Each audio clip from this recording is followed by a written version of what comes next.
آپ علیہ السلام جب پیدا ہوئے تو جناب عبد المطلب جو آپ علیہ السلام کے دادا جان ہیں، ان کے بارے میں آتا ہے کہ وہ اس رات بیت اللہ میں تھے،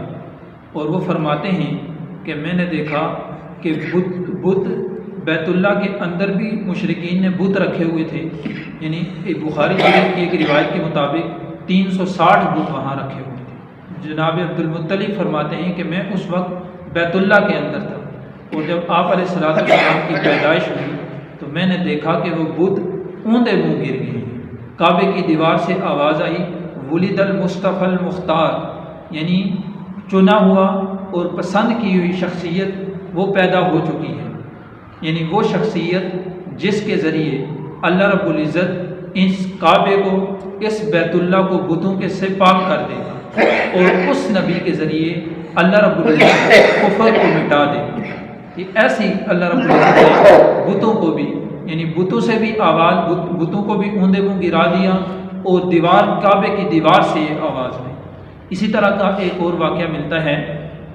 کہ عرب کے کچھ لوگ تھے مشرکین کے، کہ ان کا ایک مشترکہ بت تھا۔ تو گزشتہ جو درس تھا ہمارا، اس میں ہم نے تذکرہ کیا تھا جو بتوں کے بارے میں آیا، اس میں ہم نے یہ مطالعہ کیا تھا کہ انہوں نے مشترکہ طور پر بھی بت رکھے ہوئے تھے، ہر شخص نے اپنے گھر میں علیحدہ بھی بت رکھا ہوا تھا، اور بعض لوگوں نے بت خانے بھی بنائے ہوئے تھے۔ اس اعتبار سے چند لوگوں کا ایک مشترکہ بت تھا۔ وہ جس رات آپ علیہ السلام کی ولادت ہوئی تو وہ گئے اپنے بت کے پاس، اگلے دن بت کے پاس عبادت کرنے کے لیے، تو بت کو دیکھا کہ وہ اوندے منہ پڑا ہوا ہے۔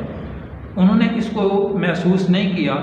بہرحال انہوں نے اپنے بت کو سیدھا کر کے رکھ دیا، پھر اس کی پوجا پاٹ کرنے لگے۔ دوبارہ کچھ دیر گزری تو بت پھر منہ کے بل گر گیا،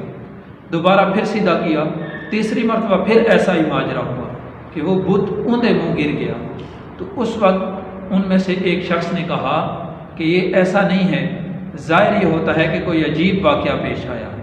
اور وہ عجیب معاملہ کیا تھا کہ آپ علیہ السلام کو اللہ رب العزت نے وجود بخش دیا تھا،